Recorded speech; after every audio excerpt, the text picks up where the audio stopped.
어? 아니 스밍이 모르는 척해요. 뭐 공부 안 했으면 모르는 거지 뭐. 아니면 시험용으로만 공부하면 또 기억이 안 나고. 살짝 추우면 잠깐만. 나도 좀. 머리 아프다. 야, 공부하기 전에 머리 아픈 건 당연한 거야. 자, 우리가 시의 내용도 요 분위기로 잡을 수 있어요. 그리고 말하고자 하는 바 이게 무슨 내용일까? 이게 왜 내용일까? 또 내용 형식 이렇게만 했는데 이건 내용이야 이렇게 바로 떠올렸지만 반대로 이건 왜 내용일까?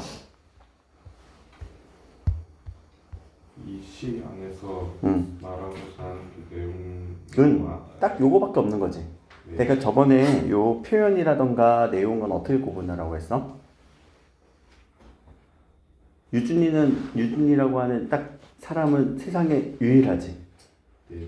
그건 표현 형식이야 아니면은 내용이야? 내용이야. 그럼 여기서 이 시에서 얘기하고 싶은 내용은 딱 요거인데 요 내용은 다른 시에도 있어? 물론 비슷한 거 있을 수는 있겠죠. 그러나 딱 요 내용은 요거밖에 없죠. 알겠죠? 그래서 내용은 유일한 거예요. 요 안에 담겨 있는 거. 그래서 요 말하고자 하는 바라고 하는 거는 이걸 우린 조금 어려운 말로 쓸게. 주제예요, 주제. 오늘 요것만 설명하고 제가 또 문법으로 넘어가야 돼서 요거를 주제라고 얘기를 해요. 그럼 주제 안에는 분위기도 있어. 분위기. 알겠지? 근데 여기서 분위기라고 얘기를 하는데 요런 것들은 무슨 분위기일까? 분위기에서 뭘 얘기하는 걸까? 환경? 외롭고 쓸쓸한 건 환경이야? 주변 환경이야? 무섭고 두려운 건 주변 환경이야? 아닌데 주변 환경은 아닌 것 같은데. 감정. 오케이. 자, 이때 우리가 분위기가 감정이라고 또 잡아주시면 돼요. 좀 어려운 말로 정서라고 할게요. 정서. 자, 그러면 말하고자 하는 이 중심 생각을 주제라고 해요. 중심 생각. 또 말하고자 하는 마음의 감정을 우리는 또 분위기 또는 정서 이렇게 표현을 할 거란 말이에요. 그럼 내용은 지금 우리가 내용이라고 딱 이렇게 이분법적으로 내용 아니면 형식 표현 이렇게 얘기를 했지만 시의 내용은 또 세분해서 보니까 요 정도가 또 잡히지. 그렇게 우리가 좀 봐야 돼요. 넘어가서. 여기서는 내용으로 알맞을 거 찾으라고 얘기를 했으니까 그럼 이건 내용이겠네. 이렇게 체크가 됐다면 1년의 내용은 샤워하고 있는 나무라고 해서 적절하지 않았니? 적절하지 않았니? 아니 이거 적절했지. 그래서 이렇게 지워줬었지. 그치? 그러면 샤워하고 있는 나무 내용이 맞아요 라고 했으면 요것도 분석을 해보자. 샤워하고 있다는 이래서 이제 문법이 필요해. 품사가 뭐니? 샤워하고 있다. 동사지. 그치? 또 동사는 얘들아 무슨 어에 들어갔지? 서술어. 서술어. 그래. 나무는 명사. 또 무슨 어 같아 여기서는? 샤워하고 있다. 나무를 샤워하고 있는 것 같아? 아니지, 나무가 샤워하고 있는 거지. 그럼 그걸 뭐라고 해? 주어. 오케이. 그럼 이건 주어가 되겠네요. 그럼 이때 이런 부분들을 우리는 이제 뭐라고 하냐면은 이 글쓴이 화자라고 하죠. 이 화자가 지금 샤워하고 있는 나무를 바라보고 있는 거죠. 그렇죠? 아, 얘가 뭐 하고 있어? 라고 해서 우리가 문장을 이렇게 주어 서술어 구분했지만 결국 누구의 관점에서 바라보고 있는 거예요? 화자의 관점에서 바라보고 있는 거예요. 그러면 요 내용에 우리가 또 들어가는 부분이 뭐냐면 얘 누구냐라는 얘기야. 그리고 얘 뭐 하고 있느냐라고 하는 얘기거든. 얘 누구야? 얘 뭐 하고 있어? 라고 하는 말을 우리는 대상이라고 할 거예요. 이제 시에서는 대상. 들어봤죠? 시적 대상. 그렇죠? 잠깐만 또 이제 정리를 한번 해보면, 자, 우리가 내용이라고 하는 거는 아까 정서도 있었어요. 감정도 있었어요. 그리고 말하고자 하는 바, 주제도 있었어요. 그리고 지금 여기서는 뭐가 나와요? 대상. 이라고 하는 이런 부분에 대한 내용의 체계를 또 그려주는 거야. 항상 우리가 체계 없이 공부하면은 그냥 날아가는 공부가 돼버려요. 체계 없이 공부하면. 그래서 제가 문법 체계 무조건 강조했던 거는 품사 체계, 서술어 체계, 문장 성분 체계 계속 강조했었지. 지금 이제 슬슬 또 까먹고 있지? 아니야? 이제 이런 머릿속에서 사라질 때쯤 한 번 더 복습하고 그런 장기 기억으로 간다는 얘기예요. 알겠죠? 그럼 요거는 뭘까? 내용일까 형식일까? 내용일까 형식일까? 내용 형식 표현 어디야? 대상이라고 나왔잖니? 그치? 그럼 이 거품이 공통적으로 가리키는 게 누구야? 라고 했을 때 제가 또 빨간색으로 쓰고 있죠? 내용이에요, 내용. 결국 내용적인 측면에서 대상 차지라는 말이잖아요. 자, 이해됐니? 근데 이게 중학교 때까지는 대상 누구야, 분위기가 뭐야, 말하고자 하는 바가 뭐야 라고 해서 이 내용을 다 하나씩 물어봐요. 그러니까 여러분들 어려운 게 없어요. 문항 뭐 안 어렵네. 근데 이제 고등학교 되면은 얘를 싹 다 어떻게 물어봐요? 한 번에 이해로 맞는 것은 이렇게 물어봐요. 요 Q라는 거는 문제 출제 요소예요. 문제 퀘스천. 그래서 이해한 것은 이렇게 물어봐요. 그럼 우리가 뭘 이해해야 돼? 라고 하는 막막함이 오기 때문에 항상 그 이해, 내용을 이해한다 라는 건 안에는 정서도 있을 것이다, 대상도 있을 것이다, 그리고 주제도 있을 것이다 라는 생각을 지금 이제 차곡차곡 정립을 해 나가는 거예요. 자, 3번은 바로 보이네. 뭐? 표현. 그럼 기억에 대한 표현법은 뭐였어? 요거 무슨 표현법이야? 지유. 어떻게 알았어? 지규인지? 지규인지 어떻게 알았어? 어떻게 알았어? 처럼이라고 하는 요 글자가. 그쵸? 그럼 제가 표현법 또는 형식 이런 것들은 내용을 막 이렇게 읽는 게 아니라 가서 찾기라고 얘기했었니? 글자가 이렇게 딱 찾아져야 돼. 그쵸? 그럼 이거 밑에서 지규법을 찾아보면 뭐가 돼? 4번. 오케이. 왜? 사가 같은. 그럼 지규에는 우리가 뭐뭐처럼 뭐뭐 같이 또는 같이는 같은이라고도 이렇게 쓰죠. 이렇게도 우리가 지규를 찾을 수가 있을 것이다. 그럼 요건 한번 해보자. 밥 먹을래 나랑? 근데 요 드라마 잘 모르겠다. 여러분들 태어나기 전 드라마니까. 밥 먹을래? 죽을래? 밥 먹을래? 나랑 살래? 밥 먹을래? 결혼할래? 잘 모르죠? 미안하다 사랑하다 뭐냐 그 드라마인데 이건 뭘까? 이런 표현법은 밥 먹을래? 나랑? 이라고 한다면 자 누가요? 누가? 자 문장을 우리 파악해봐. 또 이제 문장 성분으로. 문장 성분 되게 중요하다. 누가? 누가 밥 먹는데? 내가 나랑 밥 먹어? 그치 너. 그런데 주어는 있어 없어? 없어. 주어 생략 되게 우리 흔하단 말이야. 그럼 밥을 먹다지. 누가? 누구랑? 그럼 나랑은 무슨 문장 성분이야? 나랑은 무슨 문장 성분이야? 밥 먹는 대상이 나왔잖아. 밥 먹는 사람이 나왔잖아. 밥 먹는 상대가 나왔잖아. 목적어는 밥을 먹는 거고. 밥 먹는 대상. 관영어. 관영어? 아. 비슷했어. 관영어는 채원수식이고. 부사어. 부사어.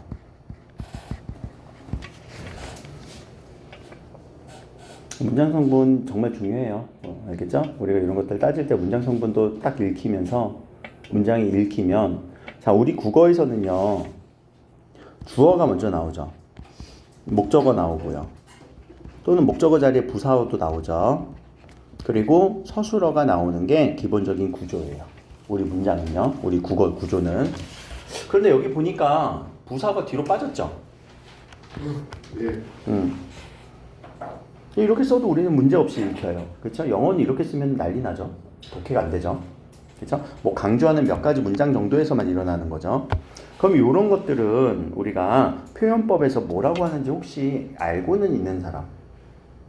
혹시 그럼 도치법이라고 들어본 사람? 들어봤어? 요게 도치법이에요. 그래서 도치법이라고만 적어주세요. 나중에 공부 또 할 거니까. 그럼 도치라는 글자에서 치자는 위치예요. 위치. 우리 문장 성분의 위치를 도자가 바꾸다 해요. 주객전도 들어봤죠? 주와 객이 서로 바뀌다. 그래서 도치법이라고 합니다. 자, 나는 나룻배이고 당신은 행인입니다. 좀 이다가 생략됐네. 조사니까. 서술격 조사죠. 요거는 뭘까? A는 B이다. 요런 우리 표현법을 뭐라고 할까? 기억 안 나니? 혹시? 요거 배웠니? 안 배웠니? 1학년 때 배웠을 것 같은데 요거 은유법이라고 얘기를 해요. 은유법은 들어봤죠? 예. 나비는 울며 울며 돌아섭니다. 나비는 울며 울며 돌아섭니다.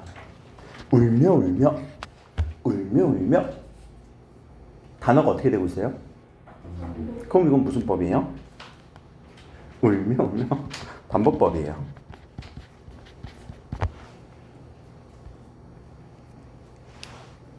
찰박찰박 맨발들 맨발들 맨발들 맨발들 뭐야 이거? 반복법이겠네.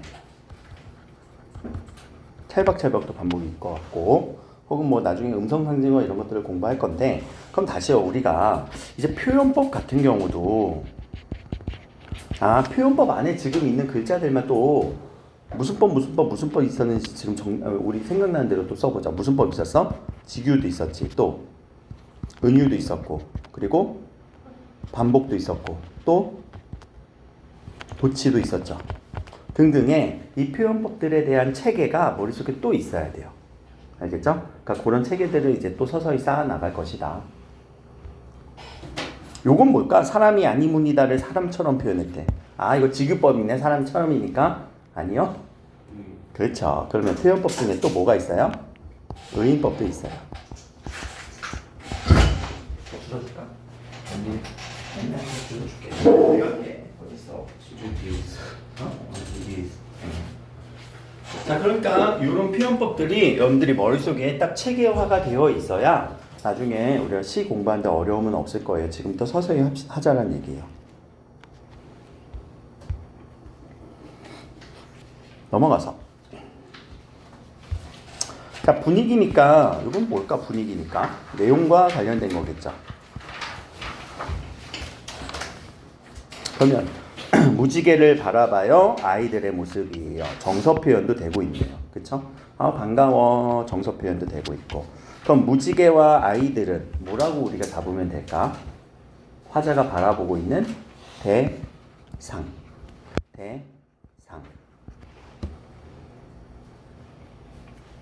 아이들이 햇빛 맞고 있는 모습에서 활기참이 느껴져 정서 표현되어 있고 아이들이 햇빛을 받는 모습 대상.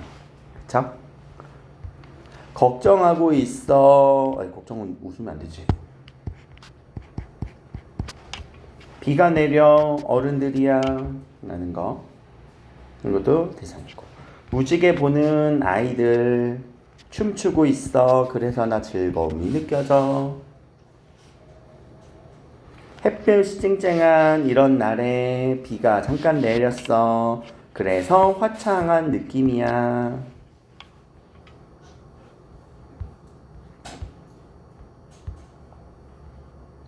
자, 그런데 여기에서 요런 글자들은 좀 요렇게 처리도 할 수 있을 것 같아. 갑자기 비가 내려요 라고 하는 거. 또 햇볕이 짱짱한 날이에요 라고 하는 거. 요런 것들은 우리가 대상이라고 하기에는 뭔가 밑바닥에 깔린 느낌 아니니? 그치? 얘 때문에 즐겁고 얘 때문에 뭐 슬프거나 그런 것 같지는 않은 것 같아요. 그쵸?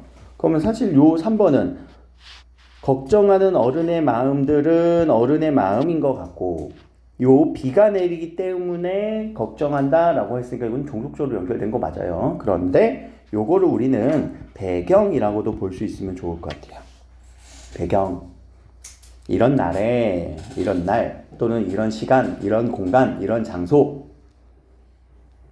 햇볕이 쨍쨍한 날에 이것도 배경이 되겠죠.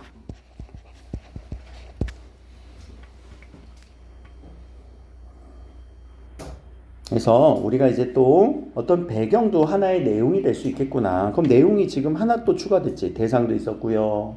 그쵸? 또 배경도 있었고요. 그리고 정서도 있었어요. 그러면서 주제도 있었어요. 조금씩 늘려 나갈 거예요. 밑에 시어를 찾아 쓰시오. 이건 뭘까, 얘들아? 이건 무슨 문제 유형일까? 이거는 무슨 문제일까? 내용일까? 형식 표현일까? 표현법 찾으라는 얘기예요. 근데 이 표현법이 제시된 시어의 내용을 찾으라는 거지. 그래서 항상 표현은 우리가 따로 분리할 수도 있어 보이지만 내용과 연결되어 있어요. 알겠죠? 그래서 표현법을 찾는 문제지만 그것을 우리는 시어의 내용 중에서 하나 찾아줘야 된다라는 말입니다. 이런 문제는 딱 구분되어 있는 게 아니라 겹쳐 있는 것 같아요. 자, 기억을 다음과 같이 바꾸었을 때 달라진 점을 알맞은 건 이건 뭘까? 무슨 문제 유형일까? 기억은 아씨처럼 나린다 보슬보슬 햇빛. 자, 요거 문장이 어떻게 됐니? 내려요. 뭐가 내려요? 햇비가 내려요. 문장이 어떻게 되어 있어? 서술어, 주어. 밑에도 보면 햇비가 내립니다. 서술어. 자, 위치가 어떻게 됐어요? 문장의 위치가 바뀌었죠? 그럼 요거는 뭘까? 아까 우리 했었던 거. 도치법이라고도 볼 수 있겠다. 그러면 자, 그랬을 때 달라진 점이라고 한 건 도치법을 사용했을 때 효과 찾아주라는 말이에요.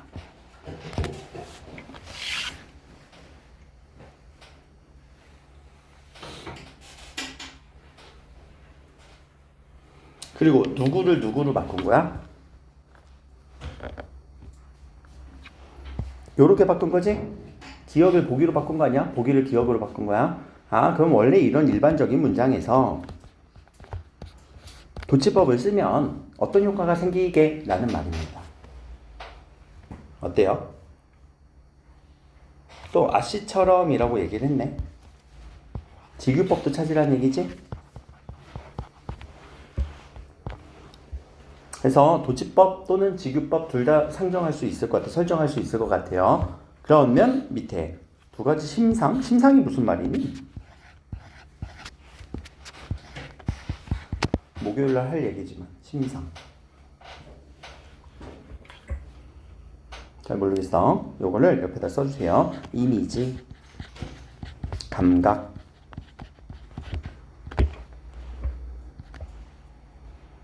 자, 분위기가 느껴져요. 요런 효과. 이 효과도 어떻게 보면 그 내용적 효과인 것 같기도 해요. 비유를 비유는 뭐야? 비유.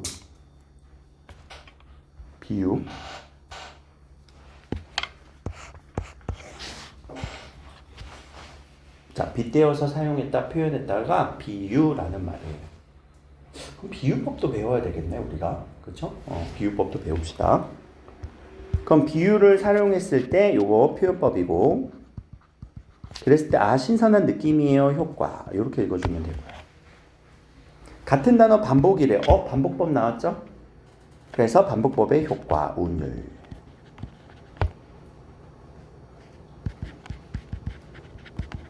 운율은 무슨 말이니?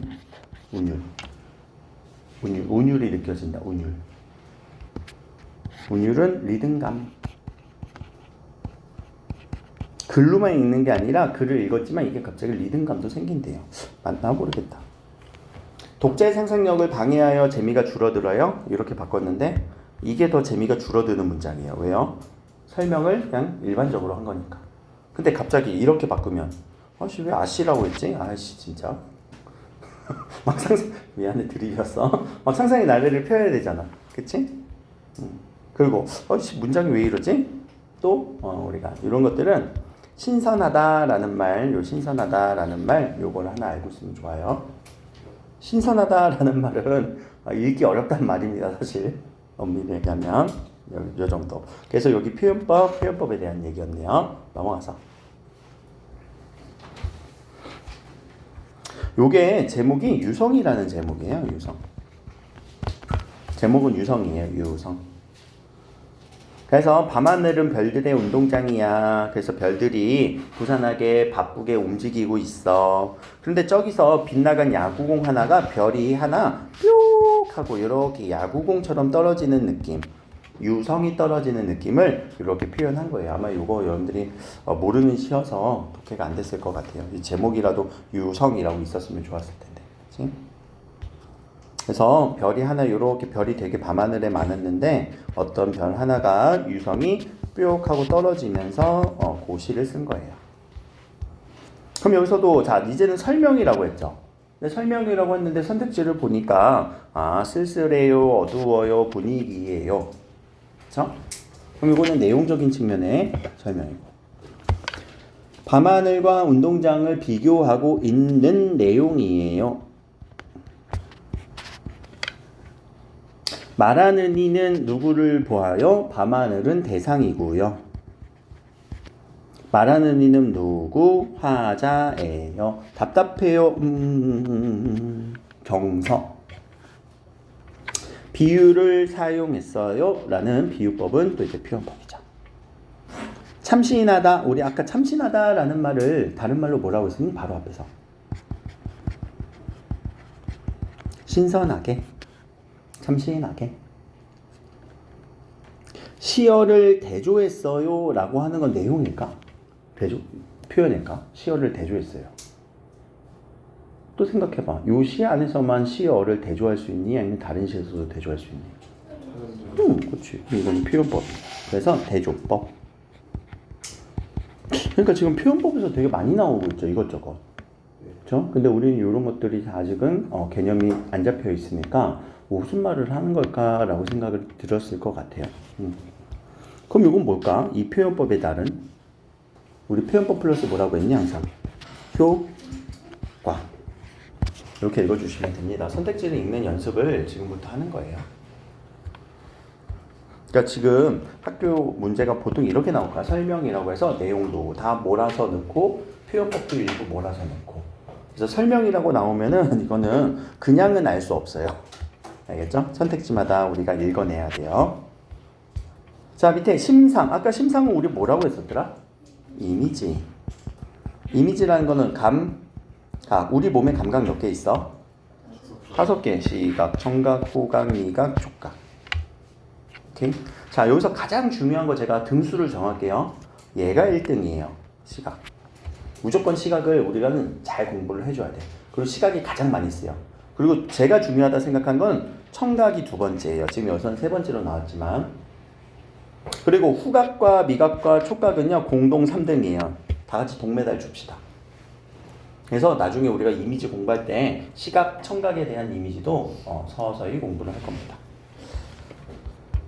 자, 여기서 표현 방법이라고 했으니까 표현법이죠. 자, 여기서 무슨 표현법이 쓰였니? 기억. 운동회를 벌었냐, 아득히 들리는 함성. 함성을 지르는데 누가 함성을 질러? 그렇지, 별. 그럼 별들이 이렇게 지를 수 있어? 그럼 뻥이야? 여기서 뻥으로 찾는 거야? 아니지. 함성 지르는 것처럼 마치 무엇처럼 표현한 거야? 사람. 그치, 사람처럼 표현한 거. 의인법 찾으라는 얘기야. 자, 의인법 찾아볼까?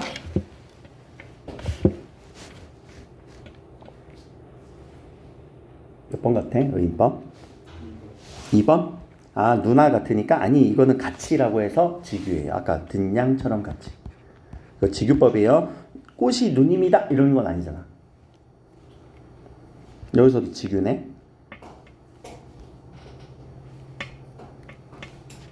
A는 비이다 라고 하면 이건 뭐라고요? 은유. 어렵지 생각보다. 할 게 많어 문학도. 5번 같은 경우도 가치라는 글자가 있죠. 아니 선생님 누님을 사람인데 꽃을 사람처럼 한 거 아닙니까? 라고 하면 그래 그런 관점에서 보면 우리가 의미하라고 할 수 있는데 이거는 직유. 요 글자가 있으면 그냥 다 직유로 처리해 주셔야 돼요. 답은 4번이에요. 왜 그럴까? 나비가 지금 뭐 하고 있어? 봤어? 울고 있죠? 제가 요거 앞에는 지금 녹화하고 있었거든? 바로 보내줄게. 울며. 울고 있다라고 하는 게 나비도 울 수 있는 거 아닌가? 이거 문제 가져왔지? 해봤어? 내용 형식? 나비도 울 수 있는 거 아닌가? 울 수 있는 거 아니야? 안 돼요. 절대 안 돼요. 우리가 여기서 이제 하나 꼭 기억을 해줘야 되는 게 정서라고 하는 거는요. 문학입니다. 문학에서 지금 우리 문학하고 있는 거잖아. 오직 인간만이 할 수 있는 거예요. 감정은 오직 인간만이 가지고 있는 거예요. 문학에서요. 그래서 그게 전제 조건이 우리가 되어 있어야 이런 부분들이 읽힐 거란 말이지. 그래서 답은 4번으로 의인법 찾는 거죠.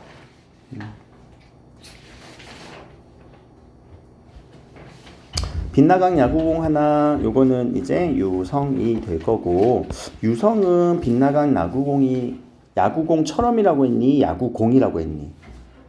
그치? 그러면 유성은 빛나강 야구공이다 라고 하는 무엇은 무엇이다 라고 하는 여기는 의유법이 쓰이는 겁니다. 알겠죠? 그래서 공통점은 그냥 빗나갔다. 그냥 궤도에서 무리에서 달라졌다 라고 해서 이것도 표현 방법 물어보는 거예요. 여기 지금 거의 다 표현법이죠. 넘어가서 자, 시를 읽으면서 떠올린 장면이에요. 떠올린 장면이니까 이 내용과 관련된 거죠. 왜요? 아이와 엄마라는 등장인물들이 보이네요. 그리고 뭐 하고 있어요? 라는 행동도 보이고 있죠. 자, 비 오는 날이라고 했을 때 이것도 대상이라고 처리하지 말고 이제는 조금 더 구분하자는 거지. 뭐라고? 비 오는 배경 속에서, 배경 내용이니까. 울어요. 정서 드러났어요. 엄마가요. 시장에 오고 있는 행동을 보여주고 있죠. 아, 반가워. 엄마 반가워. 아이가. 누구를? 엄마를. 아, 울어. 왜 울어? 어른이 뭐를? 어린 시절 생각하며. 그럼 이때 제가 또 하나 글자가 또 추가됐어요. 뭐가 추가됐어요? 뭐가 추가됐니? 행동. 그럼 우리가 이제 내용이라고 하는 거는 조금만 더 들어가 보자. 아까 내용은 뭐가 드러난다고 했어? 정서가 드러날 거예요. 또 대상도 찾아줄 수 있으면 돼요. 뭐가 있었니 또? 이제 막 서서히 막 헷갈린다. 배경, 배경도 나올 거예요. 그리고 주제도 나올 거예요. 또 있네, 행동. 이런 것들이 다 내용이에요. 얘가 뭐 하고 있니? 얘 지금 누구 바라보고 있니? 얘 감정 어떠니? 어느 배경이니? 그래서 하고 싶은 말이 뭐니? 그래서 내용이라고 하는 거는 이런 것들이 다 내용을 이루는 요소거든. 지금은 이렇게 뭐 받아적기 바쁘겠지만 나중에 제가 이거 계속 공식화 만들어 드릴 거라서 이런 식으로 지금 우리 중학교에서는 하나씩을 물어보고 있구나.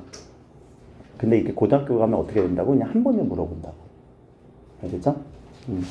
그런 것들을 좀 느껴보라고 제가 하는 거고. 밑에 가서 화자는 누구야? 인물이지? 설명인데 사랑스러워하는 정서겠다. 슬퍼요. 정서겠다. 바라고 있어요. 소원하고 있다. 소망하고 있네. 소망. 바라다는 내가 어떻게 그림으로 표현을 못해갖고 그래. 따뜻했던 추억. 좋아. 추억이란 건 좋은 추억이니까 항상. 기억을 못해. 기억을 하나도 못하나? 그러니까 화자의 어떤 정서, 생각 찾으라는 얘기인 것 같아요. 그쵸? 그럼 이것도 내용과 관련된 거죠. 오른쪽. 주제는 뭘까? 이 주제가 뭐예요? 말하고자 하는 바.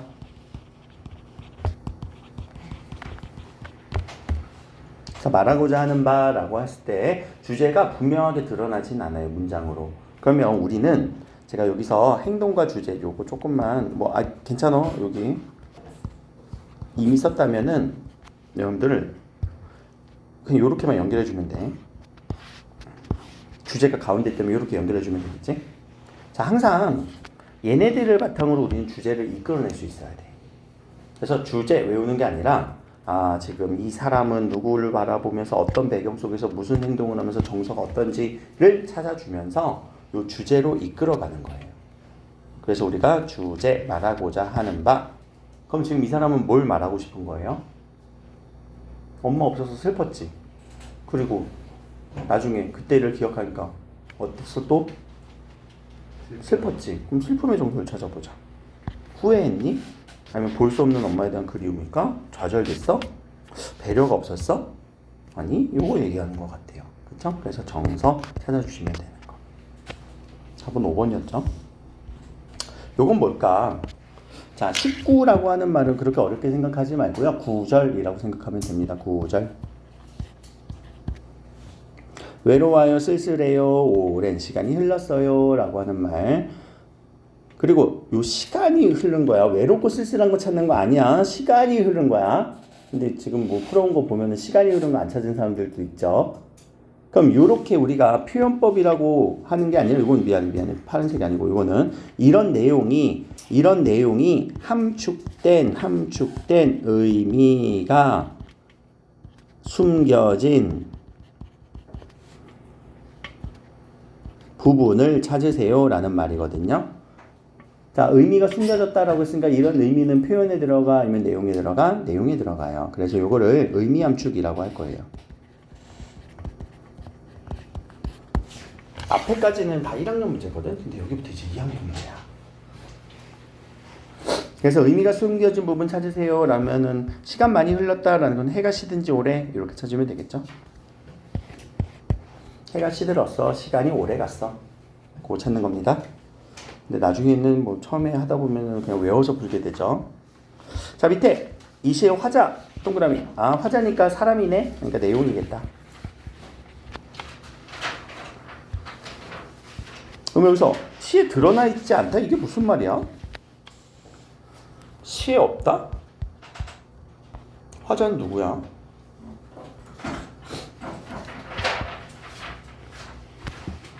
여기 내가라는 게 시에 드러나 있다라는 거예요.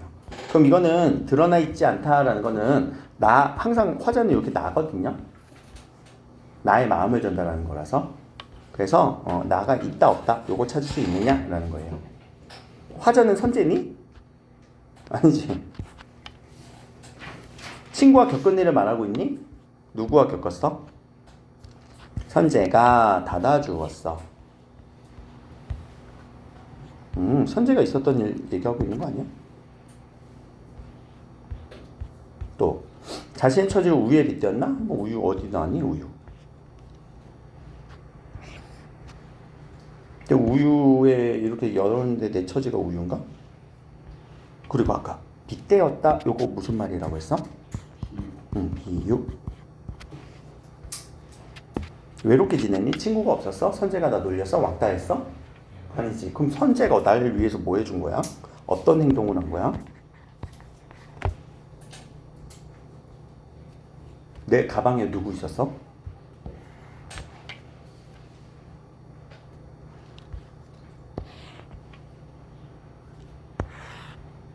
내 가방에 누구 있었어? 붕어빵 있었지. 근데 내가 가방 열고 왔지. 근데 누가 닫아줬어? 그럼 선대가 안 닫아줬으면 어떻게 됐을까? 없어? 그래, 흘렸을 수도 있고 또 식었을 수도 있어. 그럼 이거는 선재가 나를 뭐 해준 거야? 도와준 거죠. 그쵸? 그래서 친구와 겪은 일 3번이라고 해요. 근데 요거를 좀 체크 못한 사람들이 좀 많아 있더라고. 자, 하나 더. 정서 변화라고 했으니까 감정 이거 내용적인 측면이죠. 그래서 내용을 읽어줘야 돼요. 그럼 첫 번째는 왜 내용은 정서 찾아보자. 어둠이 한기처럼 스며들고 뱃속에 이렇게 요동을 칠 때라고 하면 마지막에 요 따뜻했던 저녁이라고 했으니까 너무 기분이 좋아진 것 같아요. 그쵸? 붕어빵 보니까. 근데 처음에는 어땠어? 어둠이 한기처럼 스며들고 있어. 뭐가 들어? 한기라는 단어 혹시 아니? 한기? 차다. 기운. 차가운 기운을 한기라고 해요. 오늘 좀 한기가 느껴지네. 뱃속에 붕어 새끼 두어 마리 유동치다. 이게 무슨 말일까? 뱃속에 붕어 새끼 두어 마리 유동친다는 거는? 뱃속에서 진짜 붕어가 키우고 있어? 수족관이야? 저게 무슨 말일까? 뱃속에 유동치는 건? 나 지금 뭐 먹는 시간이에요? 그럼 저녁 먹기 전에 이런 상황은 무슨 상황이에요? 헝그리해. 그쵸? 그러면 지금 여기서는 처음에는 어떤 상황일까? 요게 조금 더 가깝죠. 그쵸? 그리고 나서 이렇게 감동을 받았다. 그럼 요 사이에 누가 껴있는 거야? 선재가 나를 가방을 닫아줘서 너무 고맙네 라는 생각이에요. 근데 요 시가 되게 어려울 수 있어요. 자, 분위기니까 내용 맞네. 그쵸? 내용적인 측면 읽어주시면 되는 거고. 또 다른 사람을 배려하는 따뜻한 마음이 담긴 소재 세 글자로 찾아주세요. 뭐가 있어? 붕어빵. 그쵸? 그럼 이건 원래 붕어빵이 내 가방에 있었을까? 모르죠. 그치? 그리고 붕어 새끼가 두 마리 요동쳤다라는 것도 모르겠어? 그러면 여기서 가방에 있는데 갑자기 붕어가 있네? 또 너무 저녁이 너무 행복했네? 그럼 내가 붕어빵을 사온 거는 모르겠지? 네. 그럼 없었다 치자. 누가 닫아줬어? 선제. 그럼 선재가 뭐 해준 걸까? 넣어줘. 붕어빵 사서 넣어준 것 같아요. 그래서 드러나진 않았겠지. 알겠죠? 그래서 왜냐면 요 배려라는 거. 선재가 나를 지금 나 지금 배고파서 힘든데 선재가 지금 붕어빵 딴 거 준 거예요. 그거에 내 마음은 어떻게 된 거예요? 감동받은 거예요. 자, 나는 나룻배 당신은 행인이라고 하는 요 시는 화자에 대한 내용이니까 당신을 사랑해요. 확신합니다. 또 극복할 수 있어요. 원망해요. 열받았어요. 나는 이런 것들도 불사하고 넘어갈 수 있어요. 라는 화자의 지금 행동이라던가 태도, 마음 이런 것들도 나오고 있죠. 마음가짐. 그래서 이런 것들은 이제 내용적인 측면이고. 자, 절대적으로 믿음을 드러내고 있어요 라고 하는데 기역, 니은, 디귿, 리을, 미음에서 이런 의미가 있는 곳을 찾아주세요 라고 하는 거지. 이런 믿음이 여기 안에 의미 함축되어 있어요. 아까 의미 함축을 뭐라고 썼지? 내용에 숨어 있어요. 그래서 숨어있는 의미 찾으라는 거죠. 그렇게 우리가 내용을 읽어줄 수 있느냐. 내용에 숨어있는 의미 찾는 거예요. 그럼 주제라는 건 뭐예요? 앞에서 얘기했던 거 다 이제 해갖고 하고 싶은 말이 뭐니? 라는 거죠. 그래서 이것도 내용적인 측면에서 주제 이렇게 적어주시고. 태도가 드러난 시행. 여기서 나에 대한 당신의 태도예요. 화살표 이렇게 보내서 읽어줬어야 돼. 누가 문제가 잘못 읽었었나? 그치? 항상 문제 정확하게 읽어주라는 거. 그러니까 문장을 정확하게 읽어주지 않으면 아는데도 틀려요. 알겠죠? 자, 요 정도 우리가 했고요. 그래서 그 문제를 우리가 보면 이제 내용과 형식 표현이 앞으로 공부해야 될 대상이겠구나라고 생각을 꼭 해주시면 좋고, 문법에 대한 얘기 잠깐 언급을 하고 이제 갈 건데, 교재 갖고 왔니? 갖고 왔어? 저번에 우리 음운에 대한 얘기 했었죠. 음성, 음운, 음절. 음성, 음운, 음절. 10쪽에서. 그러면 음성은 뭐였어요? 음성. 사람 목소리, 사람 목소리. 그치? 어디에 들리는? 진짜 귀에 들리는. 그래서 물리적인 소리, 구체적인 소리 이렇게 있지. 의무는? 응? 의무는? 체계. 그치? 의문 어디 속에 있는 체계? 체계가 어디 있어야 돼? 머릿속에 있는. 그치? 머릿속에.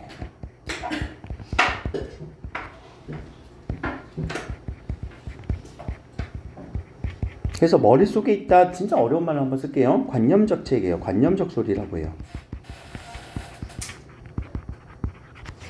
관념이란 단어 뒤로 넘어가서 여기다 쓰고 있어 지금. 관념이라는 단어를 우리 처리 한번 해보자. 관념 이게 무슨 말일까? 관념 이거 문학에서도 되게 많이 나오거든. 관념 염자 혹시 처리되니? 양념 염 혹시 처리되니? 자 생각이란 단어예요. 알겠죠? 혹시 관자는 처리되니?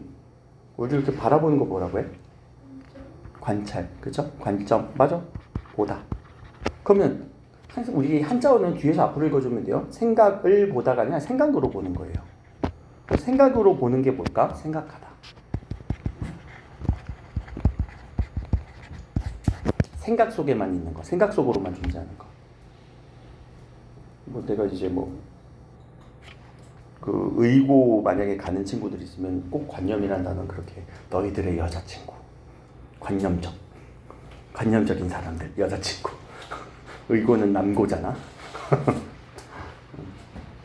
의여고 가는 친구한테도 얘기하지. 너희들의 남자친구 생각으로만 볼 수 있는 상상 속에만 존재하는 거. 그래서 관념적은 실제적이지 않은 머릿속에 있다 이렇게 처리하면 됩니다. 그 비슷한 게 추상적이다라는 말로도 알고 있으면 좋아요. 추상, 관념 똑같은 말이에요. 거의. 물론 뭐 글자는 다 다르지만 음절도 처리됐니? 음절은 뭐라고? 절, 마디, 소리의 마디. 그래서 한 번에 발음할 수 있는 한 마디는 뭐랑 비슷하다고 했어요? 글자 수. 알죠? 한 번에 발음할 수 있는 글자 수. 3음절은 몇 글자? 3글자. 오케이. 얘랑 조금 이제 헷갈리는 게 나중에 가면 어절이라는 거랑 헷갈리거든. 근데 음절과 어절은 완전히 다른 거예요.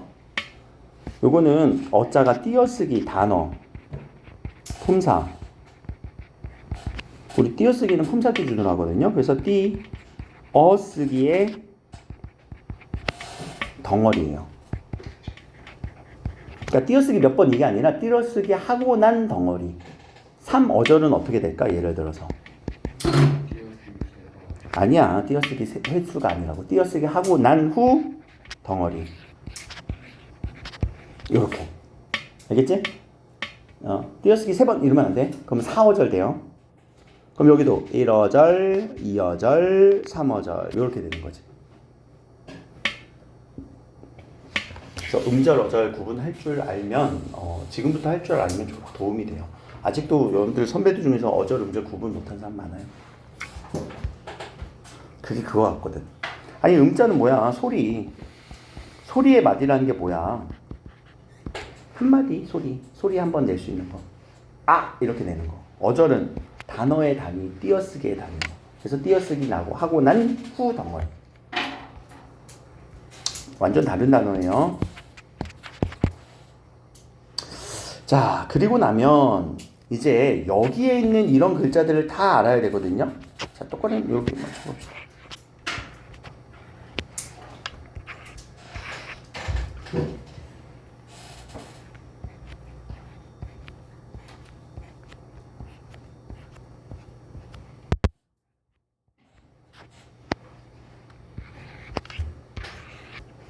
밑에는 겹치니까 예사된 것에는 겹치니까 안 쓸게요. 그럼 자 이렇게 우리가 지금 자음 체계를 공부할 거예요. 다른 거는 나중에 이제 설명을 할 거고 위에는 자음 체계부터 먼저 공부를 할 거예요.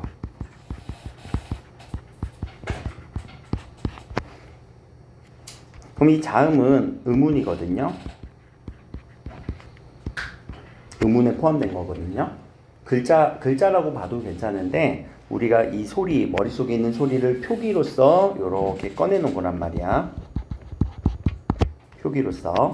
얘는 머릿속에 있는 소리 체계인 거를 우리는 세종대왕이 글자를 만들어 주셔서 표기할 수 있게 된단 말이에요. 그럼 이 표기에 대해서 요게 하나의 머릿속 체계로 잡혀 있는 거예요. 여러분들은 몰랐겠지만 이게 머릿속에 있는 체계로 잡혀 있는 거예요. 그러면 우리 자음은 누구부터 누구까지 있니? 누구부터 시작해? 기억. 기역 기억. 부터 히읗까지? 기역, 니은, 디귿, 리을, 미음, 비읍, 시, 옷, 이응, 지읒 어딨냐 또 치읒, 키읒, 티읒 또 어딨냐 피읍, 히읗 이라고 하는 애는 우리가 기역부터 히읗까지는 다 알고 있죠. 근데 여기 지금 동그라미 안 쳐져 있는 애는 누구누구야? 요거 이름 뭐라고 하니? 삐읍? 쌍디읍. 그럼 얘네들은 한 번에 소리 나는 걸까? 하나의 자음일까? 아니면은 비읍 더하기 비읍일까? 은 글자가 결합된 거고 우린 소리로 낼 때는 야 빠이빠이 하자 이제 요거까지만 하고 빠이빠이 할 건데 비읍 바이 이렇게 하니? 이제 한 번에 소리 하지. 얘는 그래서 그냥 한 번에 소리 나는 단어예요. 글자예요. 그럼 여기 플러스 우리는 된소리라고 한번 들어보면은 뿌, 뜨, 끄, 스, 쯔가 다 된소리로 잡혀요. 그래서 몇 개의 글자가 있는지 봐봐. 몇 개의 글자가 있을까? 기역부터 히읗까지 몇 개? 14개에서 그치 5개까지 해서 19개가 돼요. 자음 체계는 자음은 우리가 19개가 있어요. 그 외에 자음은 아마 머릿속에서 없을 거예요, 여러분들. 그러면 정말 중요한 거는 이제 요 표를 우리가 기억을 하는 거거든. 요 표. 그러면은 제가 요 표를 외워오세요라고 할 수도 있어요. 그래서 목요일날 이거를 한번 외워와 보는 거야. 다른 거 내가 과제 문학 과제를 해올래? 아니 잠깐 내가 선택지 줄게. 문학 과제를 해올래? 이걸 외워올래? 외우는 게 편해? 외우는 게 편해? 외우는 게 편해? 다시 자 문학 과제를 해오겠습니다. 문학 문제 풀어오겠습니다. 손. 이 표를 외워오겠습니다. 손. 둘 다 하기 싫어? 그래도 우리 다수결에 의해서 이 표가 조금 더 한 명이 한두 명이라도 지금 얘기를 했으니 묵비권을 행사해도 괜찮아. 알겠지? 만약에 동점이었으면 다 주는 거지 뭐. 그래도 이 표를 외우는 게 지금 여러분들이 지금 뭐 해보겠습니다라고 했으니까 알았어요. 내가 과제를 뽑아놓긴 했거든요. 뽑아놓긴 했는데 그래 뭐 목요일날 하면 되는 거니까. 근데 이 표는 이제 여러분들 이번에 시험 범위로도 잡혀 있잖아. 그렇죠? 그러니까 이게 조금 더 급할 것 같아서 요거를 외워와 보세요. 알겠죠? 이 체계가 그려지는지. 그래서 무작정 외우는 걸 나는 그럼 추구를 할까? 나도 이제 뭐 한두 달 이제 겪어봤으니 난 무작정 외우는 거 별로 안 좋아하죠. 그렇죠? 그러면 여러분들 이제 무작정 외웠을 때 이게 외워지는 거랑 제가 이제 하나씩 설명을 하면서 갈 거니까 학교에서도 그렇게 설명했을 거야. 하나씩 설명하면서. 그렇죠? 근데 그렇게 하다 보면 외워지는 건 난 너무 좋다고 생각해. 하다 보면 외워지는 거. 이해하다 보면 외워지는 거. 알겠죠? 그렇게 해서 이 체계표 하나를 여러분들이 한번 그려볼 수 있게끔 제가 오자마자 테스트할 거예요. 목요일을. 알겠죠? 오케이. 여기까지 합시다.